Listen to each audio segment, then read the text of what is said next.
A very good afternoon to all of you. This is Abhilasha Nahata, your social science teacher.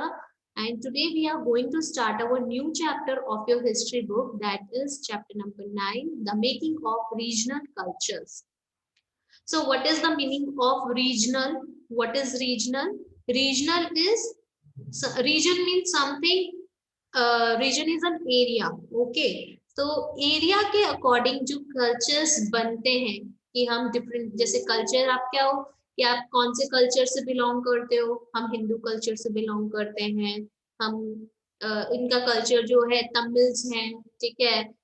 उनका culture वो हम अलग अलग तरीके के कल्चर्स, हम म्यूजिक हो गया, लैंग्वेज हो गई, और आपका वे ऑफ ड्रेसिंग हो गया।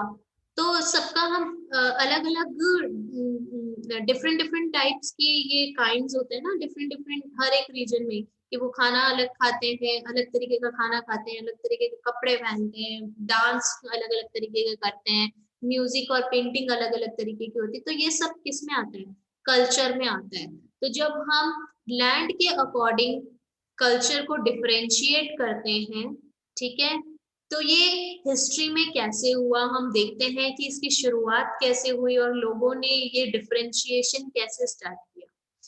सो one of the commonest ways of describing people is in terms of the language they speak. This is the one of the commonest way, ठीक है। अभी एक एग्जाम्पल आपको मैंने दिया, क्या दिया था एग्जाम्पल, कि अगर हम कैलकटा जा रहे हैं या फिर फॉर एग्जाम्पल तमिलनाडु गए हैं, ठीक है, और वहां पे कुछ लोग बात कर रहे हैं, और मैं उनकी बात करने के तरीके से और उनकी मैंने समझ लिया कि वो कौन से कल्चर से बिलोंग करते, कौन से कि वो जैसे कि अगर फॉर तमिल में बात करे तो वो तमिल में बात करे, तो मैंने सुन लिया कि वो तमिल में बात करे, और मैंने उनको डिस्क्राइब कर दिया, these are Tamil people or these are Bengali people. Okay, so when we refer to a person as a Tamil or an Odia, this usually means that he or she speaks Tamil or Odia and lives in Tamil Nadu or Odisha. We also tend to associate each region with distinctive kinds of foods, clothes, poetry, dance, music, and painting. Okay, so we also differentiate regions according to their food habits, the way of their dressings, the the dance forms, or the different types of music they used to play, and types of paintings they make. We differentiate regions according to these terms also, okay। So for example, if we visit Punjab, हम normally वहां पे लोगों को क्या देखते हैं कि उनका जो खाने की हैबिट्स होती है वो कैसी है, कि वो सरसों का साग और रोटी, मिस्सी रोटी खा रहे हैं, ठीक है, सरसों का खाट, मक्के की रोटी खा रहे हैं। तो हमने वहां पे डिफरेंशिएट कर दिया कि जो पंजाबीज हैं नॉर्मली उनका जो खाना है वो क्या है, सरसों का साग, मिस्री दी रोटी, ठीक है। अब हम राजस्थान आए हैं तो यहाँ पे हम अपना जो ट्रेडिशनल फूड है, दाल बाटी चूरमा हो गया, बाजरे की रोटी हो गई, तो ये सारी चीजों से हम डिफरेंशिएट करते हैं कि ही इज राजस्थानी और शी इज राजस्थानी, राइट। अब पेंटिंग, अगर कोई कालबेलिया डांस कर रहा है, ठीक है, घूमर कर रहा है, तो हम समझ जाएंगे ना ही इज राजस्थानी, या फिर ये कौन से कल्चर को शो कर रहा है, तो हम बता देते हैं ये राजस्थानी कल्चर को शो कर रहा है by seeing that dance form, right?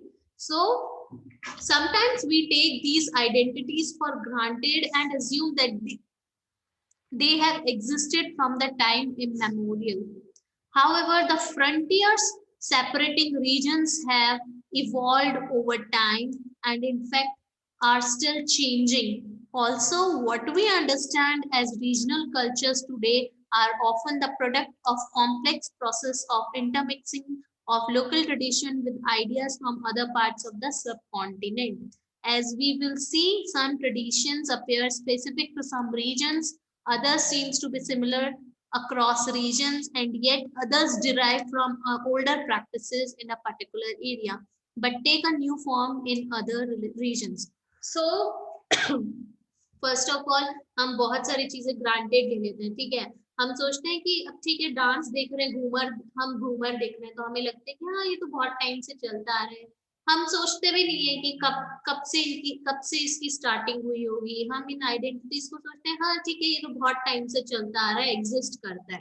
But कहीं ना कहीं से क्या है, ये रीजन्स जो डिफरेंशिएट हुए हैं, ठीक है, और अलग अलग हुआ है, अलग अलग सेग्रीगेशन हुआ है, प्लस यहाँ पे जो चेंजेस आए हैं, ठीक है, टाइम टू टाइम यहाँ पे चेंजेस भी आए हैं। Reasons have evolved over time, मतलब चेंज हुए। इवॉल्व का मतलब होता है चेंज होना, और इवन अभी भी चेंज होते जा रहा है, ठीक है। बहुत सारे जो कल्चर्स हैं आज के टाइम पे भी क्या है, एकदम बहुत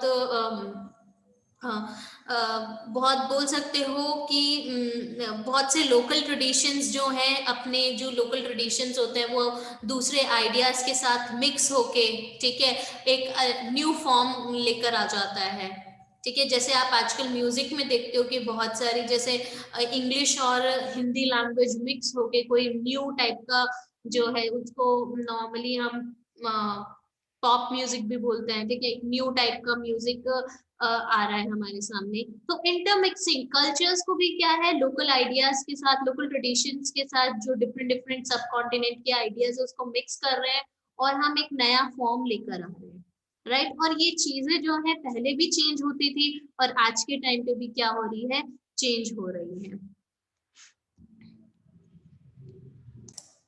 the Cheras and the development of Malayalam, ठीक है। चेराज क्या है, जैसे डायनेस्टी का ही नाम है, the Cheras dynasty. The Cheras and the development of Malayalam, Malayalam एक आपका लैंग्वेज है। Let us begin by looking at an example of the connection between language and region. The Chera kingdom of Mahudayapuram was established in the 9th century in the southwestern part of the peninsula, part of the present day Kerala. आज का जो present day Kerala है, वहां से जो चेरा kingdom है establish होना start हुआ था 9th सेंचुरी में। It is likely that Malayalam was spoken in this area. The rulers introduced the Malayalam language and script in their inscriptions. In fact, this is one of the earliest examples of the use of a regional language in official records in the subcontinent. अब ये जो चेरा kingdom का हम example देखते हैं, तो यहाँ पे जो रूलर्स थे उन्होंने मलयालम लैंग्वेज को इंट्रोड्यूस किया। फॉर एग्जाम्पल चेरा डायनेस्टी आई, उन्होंने केरला का जो आज का प्रेजेंट डे केरला का पार्ट है, यहाँ पे आके रूल करना उन्होंने स्टार्ट कर दिया। उन्होंने अपने साथ क्या है, वो अपने साथ लैंग्वेज भी तो लेकर आए हैं ना। ऐसा तो नहीं है कि वो अब यहाँ केरला आ गए तो जो केरला में लोग जो जिस लैंग्वेज में बात कर रहे हैं वो उसी लैंग्वेज में बात करना स्टार्ट कर देते हैं। वो कुछ चीजें उनकी अडॉप्ट करते हैं, कुछ चीजें लोग उनकी अडॉप्ट करते हैं। तो चेरा किंगडम के जो रूलर्स थे उन्होंने मलयालम लैंग्वेज को यहाँ पे क्या है इंट्रोड्यूस किया, और उन्होंने मलयालम स्क्रिप्ट को भी इंस्क्रिप्शंस में जो रॉक्स पिलर्स और में लिखवाना स्टार्ट किया था, या फिर मैन्युस्क्रिप्ट्स भी होते थे तो मलयालम लैंग्वेज में लिखना उन्होंने स्क्रिप्ट्स को भी इंट्रोड्यूस किया। और ये जो है हम रिकॉर्ड्स में हम देखते हैं, ये एक अर्लीस्ट एग्जाम्पल है मलयालम का। ये जो पिक्चर देख रहे हो, ठीक है, this is an early Kerala inscription composed in Malayalam. Kerala का इंस्क्रिप्शन है जिसको मलयालम में कंपोज किया गया है, मलयालम में लिखा गया है। At the same time, the Cheras also drew upon Sanskritic tradition. The temple theatre of Kerala, which is traced to this period, borrowed stories from the Sanskrit epics. The first literary works in Malayalam, dated to about the 12th century, are directly indebted to Sanskrit. Interestingly enough, a 14th century text, the Lilatilakam, dealing with the grammar and poetics, was composed in Manipravalam, literally diamonds and corals, referring to the two languages, Sanskrit and the regional language. अब देखिए, हमने चेरा dynasty का 9th century में देखा कि उन्होंने मलयालम में script और इंस्क्रिप्शंस उन्होंने स्टार्ट कर दिया था, स्क्रिप्ट को भी इंट्रोड्यूस कर दिया था। बट उसी टाइम पे चेराज ने सांस्कृतिक ट्रेडिशंस को भी क्या है वो लेकर आए थे। जो केरला के जो टेम्पल थिएटर का मतलब क्या होता है, जब टेम्पल्स में पेंटिंग के थ्रू या फिर आप बोल सकते हो लैंग्वेज के थ्रू जब आपको कोई स्टोरी बताई जाती है उसको हम टेम्पल थिएटर बोलते हैं। तो जो केरला के जो टेम्पल थिएटर थे, जो उसमें क्या है बहुत सी संस्कृत एपिक्स को, संस्कृत की जो स्टोरीज हैं वहां पे लिखी गई थी। और ये the first literary works in Malayalam dated to about the 12th century are directly indebted to Sanskrit. और उसके बाद लिटरेरी वर्क्स मतलब क्या होता है, लिटरेचर में जो वर्क किया गया है। आप ये बोल सकते हो लिटरेरी का मतलब नॉर्मली जो राइटर होता है उसको हम बोलते हैं literary.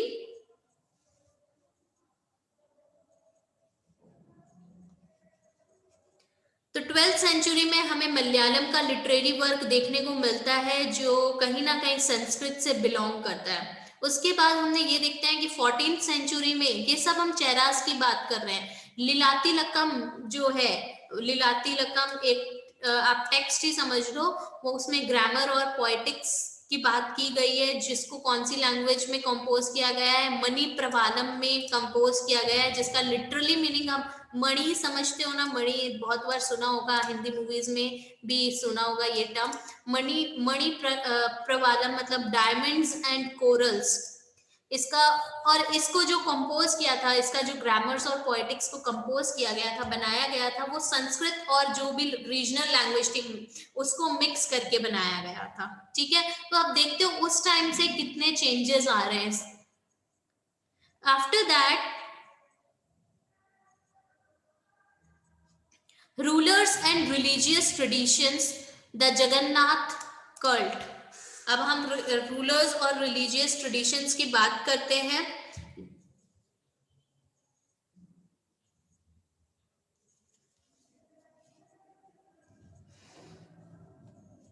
In other regions, regional cultures grew around regional traditions. The best example of this process is the cult of Jagannath, literally Lord of the world, a name for Vishnu. Jagannath temple, सबने आपने नाम सुना होगा, Jagannath temple Orissa में बहुत famous है Jagannath temple. ठीक है, कल्ट का मतलब क्या होता है, नॉर्मली कल्ट का मतलब होता है एक सोशल ग्रुप होता है। ठीक है, जो किसी पर्टिकुलर रिलीजन को या फिर स्पिरिट्स को मानता है उसको हम कल्ट बोलते हैं। तो जो जगन्नाथ टेम्पल है, ठीक है, जगन्नाथ का मतलब होता है लॉर्ड ऑफ द वर्ल्ड, जो संसार का जो भगवान है, देवता है, उसको हम जगन्नाथ बोलते हैं। ये जगन्नाथ जो वर्ड है विष्णु जी के लिए यूज किया गया है। आज का प्रेजेंट डे पुरी में जगन्नाथ टेम्पल स्टैब्लिश्ड है उड़ीसा में।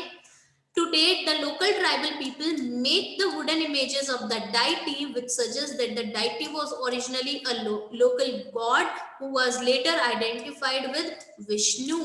अब अगर हम हिस्ट्री में जितने भी एविडेंसेस मिले उसके अकॉर्डिंग अगर जाएं तो जो लोकल ट्राइबल पीपल थे वो क्या करते थे, वो वुडन, ठीक है, लकड़ियों से जो भगवान की मूर्तियां होती थी, वो डाइटी जो लॉर्ड थे जगन्नाथ जी, उनकी जगन्नाथ भगवान की मूर्तियां बनाया करते थे।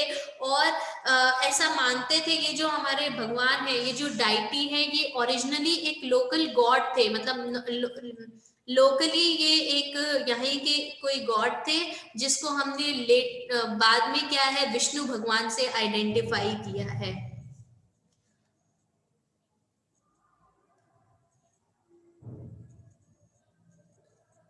अब ये जो फिगर 2 देख लो, ये वाला फिगर 2 जो है, the icons of Balabhadra, Subhadra and Jagannath, palm leaf manuscript Orissa. अब ये पाम लीफ में जो, ये पाम लीफ के बारे में हमने पढ़ा था कि जो किसमें वो लिखा करते थे, पहले पेपर वगैरह तो नहीं होते थे ना, तो पाम लीव्स वगैरह में लिखते थे। हमने आपको बताया था फर्स्ट चैप्टर में ही, आप 6th क्लास में ही आपने पढ़ लिया है।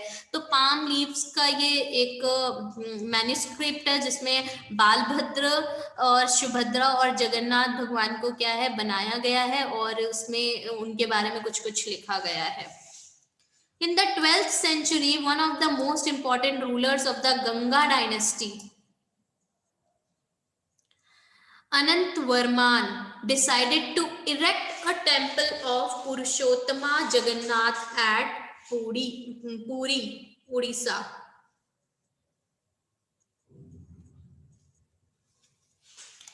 Subsequently, in 1230, King Ananga Bhima III dedicated his kingdom to the deity and proclaimed himself as the deputy of the god. अब देखिए 12th सेंचुरी में जो कुछ इंपॉर्टेंट रूलर्स थे गंगा डायनेस्टीज के, बहुत सी डायनेस्टीज रही है इंडिया में, ठीक है, तो गंगा डायनेस्टी के जो रूलर्स थे, गंगा डायनेस्टी के कुछ इंपॉर्टेंट रूलर थे जैसे अनंत वर्मान जो है, उन्होंने डिसाइड किया कि हम पुरुषोत्तमा जगन्नाथ जो भगवान है उनकी टेम्पल, उनकी जो मूर्ति है, उनका जो टेम्पल है हम बनाएंगे, ठीक है। इरेक्ट करना मतलब, इरेक्ट मतलब टू स्टैंड, कि हम उनको बिल्ड करवाएंगे। To build something is, it mean erect means to build something. So they decided to build a temple of Purushottama Jagannath Puri, ठीक है, at पुरी। एंड 1230 में क्या हुआ था, अनंग भीमा ने अपनी लाइफ, अपना किंगडम डेडिकेटेड कर दिया था भगवान के लिए, जगन्नाथ जी के लिए, and proclaimed himself as the deputy of the god, और अपने आप को प्रोक्लेम किया, अपने आप को बताया कि मैं भगवान, मैं डेप्यूटी हूँ, मतलब कि भगवान ने जो बोला है, आप ये समझ लीजिए कि भगवान के जब बाद जो इम्पोर्टेंट पर्सन है, सेकंड इम्पोर्टेंट पर्सन है, वो समझ लो कि मैं भगवान का एक मैसेंजर हूँ, भगवान का काम कर रहा हूँ, भगवान जो हमें संदेश दे रहे हैं, मैसेज दे रहे हैं, वो मैं लोगों तक पहुंचा रहा हूँ। तो अनंग भीमा थर्ड ने पूरा किंगडम जगन्नाथ जी को डेडिकेट कर दिया था, और अपने आप को गॉड का डेप्यूटी बता दिया था कि आई, डेप्यूटी का मतलब यहाँ पे समझ लो मैसेंजर, ठीक है, कि मैं भगवान का भेजा हुआ मैसेंजर हूँ। So as the temple gained in importance as a center of pilgrimage, its authority in social and political matters also increased. अब जो है सेंटर ऑफ पिलग्रिमेज, पिलग्रिमेज क्या हो गया, पिलग्रिमेज का मतलब ये समझ लीजिए कि बहुत से आसपास के लोग जो है तीर्थ यात्रा समझते हो ना, तो यहाँ पे ये समझ लो पिलग्रिमेज का मतलब कि जब आप कुछ बिलीव्स के साथ कहीं पे भगवान के दर्शन करने के लिए कोई तीर्थ यात्रा करते हो, उसको आप यहाँ पे पिलग्रिमेज बोल सकते हो। तो अब ये टेम्पल जो है सेंटर ऑफ पिलग्रिमेज बन गया था, और ये टेम्पल बहुत ज्यादा अब इम्पोर्टेंस भी पा रहा था, लोग बहुत मानने लग गए थे, और तो सोशल और पॉलिटिकल मैटर्स भी जो है यहाँ पे इंक्रीज होने लग गए थे। All those who conquered Odisha, such as the Mughals, the Marathas, and the English East India Company, attempted to gain control over the temple, because बहुत सारे लोग जो है इस टेम्पल को मानते थे। तो अब वो क्या है, अब वो चाहते थे कि जितने भी लोगों ने कॉन्क्वेर किया उड़ीसा को, चाहे वो मराठा हो, इंग्लिश ईस्ट इंडिया कंपनी हो, या मुगल्स हो, वो टेम्पल में कंट्रोल करना उन्होंने स्टार्ट कर दिया था। वो चाहते थे कि हम कंट्रोल करें, उन्होंने अटेम्प्ट भी किया, मतलब कि कोशिश की थी। They felt that this would make their rule acceptable to the local people, और उनको लगा था कि अगर हम टेम्पल को अपने अंडर ले लेंगे, हम कंट्रोल कर लेंगे टेम्पल की जितनी भी एक्टिविटीज है और सब जितनी भी चीजें हैं, तो लोकल पीपल जो है हमें एक्सेप्ट कर लेंगे यहाँ पे, ठीक है। तो ये जो आप टेम्पल देख रहे हो, ये जगन्नाथ टेम्पल है, जो आज की डेट में पूरी उड़ीसा में जो है स्टेब्लिश्ड है। Now next is the Rajputs and the tradition of heroism. Rajputs, ठीक है, हम सब ने राजपूत के बारे में कभी ना कभी सुना है, टीवी में भी देखा है। तो राजपूत, उनके क्या ट्रेडिशन है, मतलब उनको हीरोइज्म, ठीक है, इम्पोर्टेंट एक रूलर या फिर एक ऐसा पर्सन जो ऐसी एक्टिविटी करता है जिससे लोकल पीपल या कॉमन पीपल बहुत ज्यादा इन्फ्लुएंस होते हैं, उसको हम यहाँ बोल सकते हैं कि हीरोइज्म की क्वालिटीज हैं। तो राजपूत के जो ट्रेडिशन थे हीरोइज्म के, वो दिखते हैं। So in the 19th century, the region that constitutes most of the present day Rajasthan was called the Rajputana by the British. आज का जो प्रेजेंट डे राजस्थान है, ठीक है, राजस्थान का नाम राजपूताना, ठीक है, राजपूताना से ही आया है। तो ब्रिटिशर्स जो है प्रेजेंट डे राजस्थान को जो है 19th सेंचुरी में राजपूताना के नाम से जो है डिस्क्राइब करते थे हमारे रीजन को। While this may suggest that this was an area that was inhabited only or mainly by Rajputs, this is only partially true. There were and are several groups who identify themselves as Rajputs in many areas of northern and central India. And of course, there are several peoples other than Rajputs who live in Rajasthan. However, the Rajputs are often recognized as contributing to the distinctive cultures of Rajasthan. तो present day जो राजस्थान है उसको Britishers क्या किस name से बुलाते थे कि राजपूताना रीजन के नेम से बुलाते थे, राजपूताना रीजन मानते थे। उनको लगता था कि यहाँ पे जितने भी लोग रहते हैं वो खाली राजपूत ही रहते हैं, ऐसा नहीं है, और दूसरी कम्युनिटी के लोग भी यहाँ पे पहले से रहते थे और रहते हैं। और ऐसा भी माना जाता है कि जो राजपूत हैं ओनली राजस्थान में ही देखने को मिलता है, बट हमें या सेंट्रल इंडिया में ही देखने को मिलता है, बट ऐसा नहीं है।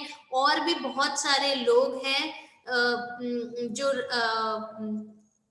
हमें और भी बहुत सारे रीजन्स हैं जहाँ पे हमें राजपूत जो है देखने को मिलते हैं। प्लस बहुत से ऐसे अदर कम्युनिटीज के भी जो लोग हैं जो राजपूत नहीं है, जो राजस्थान में रहते हैं।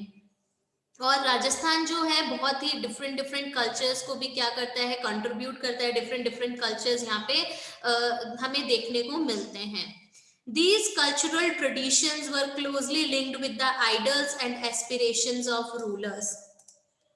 ये जो कल्चरल ट्रेडिशंस थे, नॉर्मली जितने भी आइडल्स होते थे, ठीक है, रूलर्स के जो भी आइडल्स थे या फिर एस्पिरेशंस थे, या आप बोल सकते हो जिससे वो काफी इन्फ्लुएंस होते थे, जिन्हें बहुत मानते थे, गॉड ही समझ लीजिए, ठीक है, या जिनसे काफी वो इन्फ्लुएंस होते थे जिनकी फिलॉसफी से, तो इनके कल्चरल ट्रेडिशंस काफी लिंक करते हैं रूलर्स उनसे। From about 8th century, most of the present day state of Rajasthan was ruled by various Rajput families. Prithviraj Chauhan के बारे में सुना है। These rulers cherished the idol of the hero who fought valiantly, often choosing death on the battlefield rather than defeat. ठीक है, जिन्होंने बहुत एकदम अपने आखिरी दम तक, वैलियंटली का मतलब आप ये समझ लीजिए कि without any fear of death, और अपने आखिरी दम तक उन्होंने क्या है, अपने लैंड के लिए, अपने कल्चर के लिए उन्होंने फाइट की है।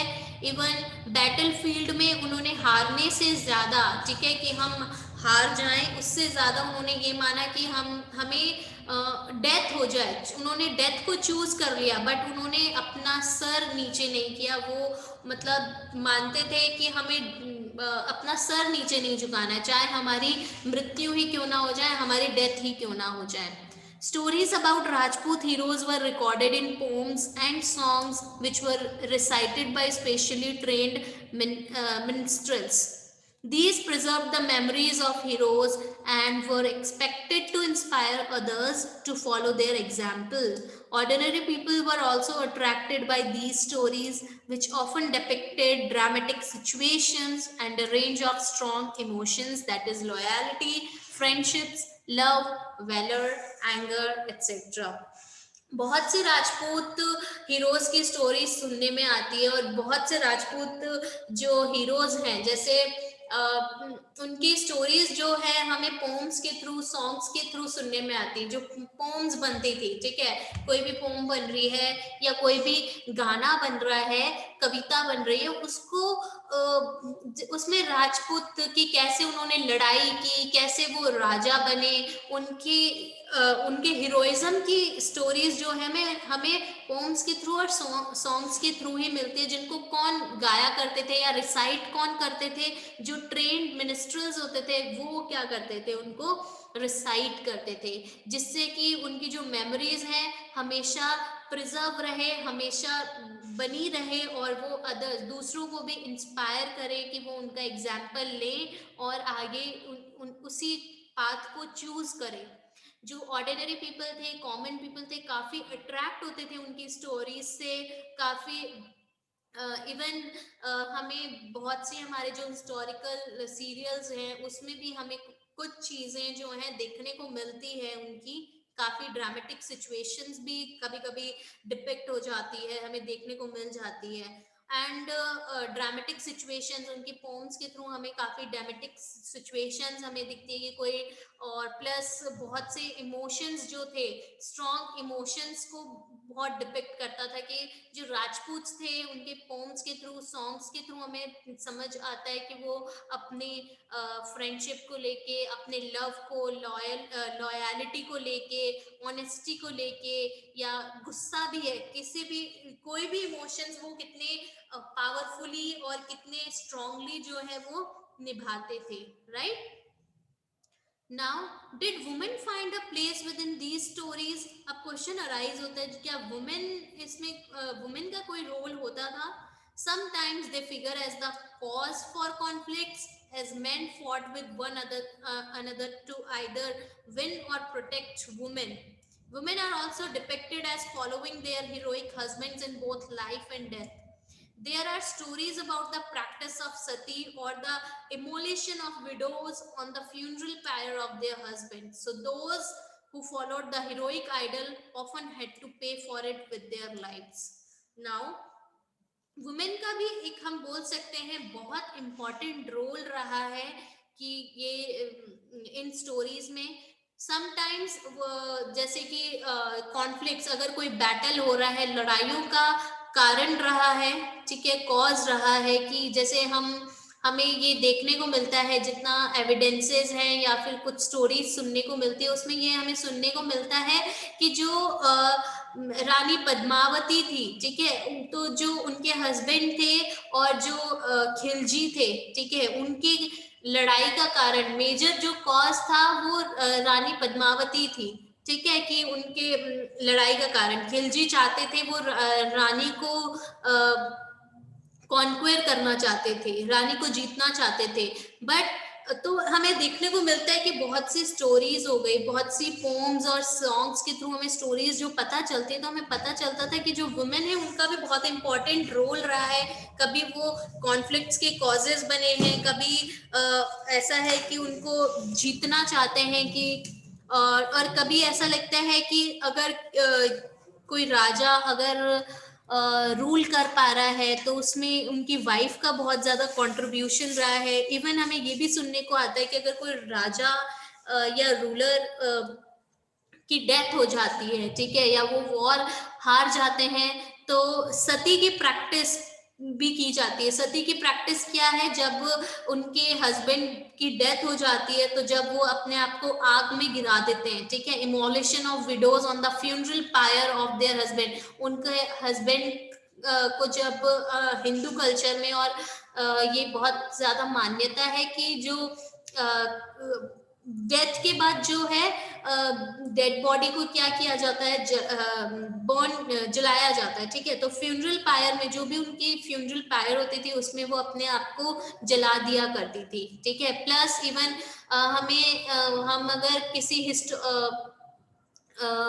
हिस्टोरिकल कोई राजा या रानी की, किंग्स या क्वींस की हम अगर स्टोरीज भी सुनते हैं, नॉर्मली बेसिकली हम राजपूताना की बात करते हैं, तो हमें ये भी देखने को मिलता है कि बहुत से लोग, जैसे कि एग्जाम्पल हमने देखा कि पद्मावती, रानी पद्मावती की स्टोरी अगर सुनने में आती है, तो हमें देखते हैं कि उन्होंने अपने आप को जो है आग में